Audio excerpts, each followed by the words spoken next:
Well, we're progressing through fall now. We've had a lot of long days here trying to get some of the field work done.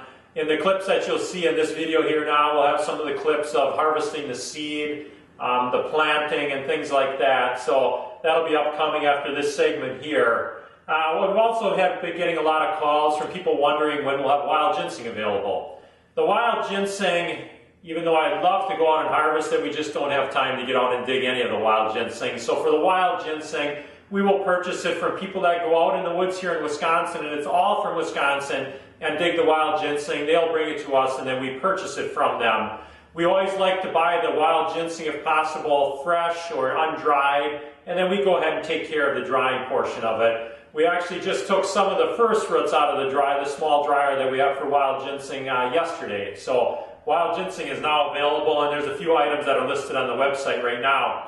Here's some of the roots that came in today from one of the diggers, and as you can see, wild ginseng doesn't get near as big as cultivated ginseng does, even though it's a lot older. And these here are some very nice wild ginseng roots. You can see the neck on them, which kind of determines the age of the wild ginseng root, the wrinkle on them, and things like that. So these roots we'll go ahead and we'll put them in a refrigerator for a week and a half to 2 weeks, just like we do with the cultivated roots, and that way we just get a better dry on them. So, like I said, the wild ginseng is now going to be available on the website. We started shipping a little bit today already. With the wild ginseng, everything needs to be certified by a warden from the Department of Natural Resources. So the batch that went in the dryer about a week ago, we actually had the warden out here, and he certified everything as wild ginseng growing in Wisconsin here. So with the wild ginseng that you receive, you'll receive a copy of that certificate of origin stating that it's wild ginseng that was harvested here in Wisconsin. So like I said, in the upcoming clips now, we'll go ahead and take a little bit of the look at the seed harvesting. I didn't get out there in time when we had the big crew harvesting, so there was just a small amount left. You'll see how we harvest the seed. And then we'll go ahead and we'll take some clips of the planting process. Well, like I said, it was some pretty long days.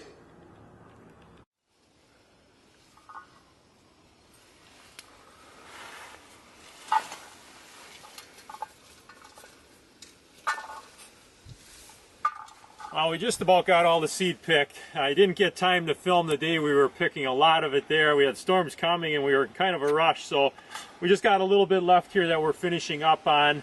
As you can see, it's a very tedious hand process. All the berries are picked by hand. We usually just use a kettle so that we can just go right under the seed here so it doesn't fall on the ground.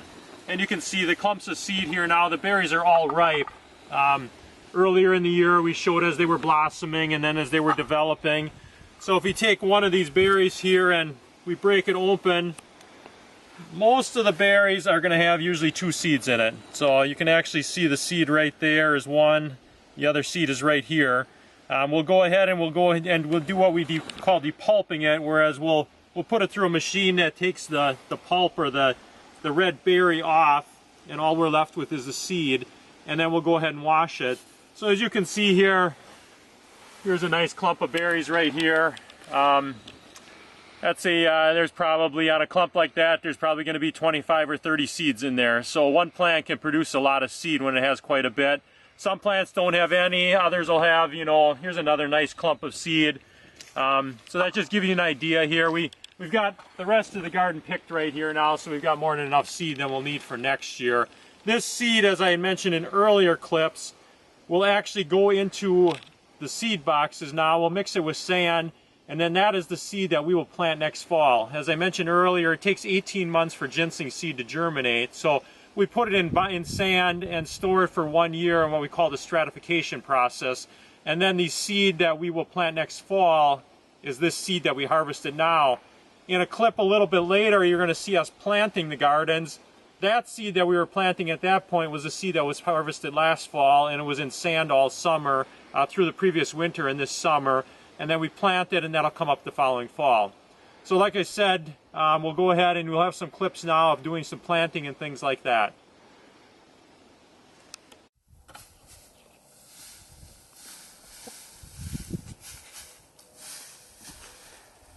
Well, we've had a long day today. We started planting a little after 5 this morning, and it's a little after 5 right now. So we're just going through and we're spreading the straw, and we've got a little bit more to plant, and Wasn't supposed to be much wind today, but the wind picked up, so we're just waiting until the wind dies down to hopefully finish this evening. So what you'll see in the next few clips here, we'll have some shots of us plowing the beds, and then we'll go ahead and you'll see the planter seeding.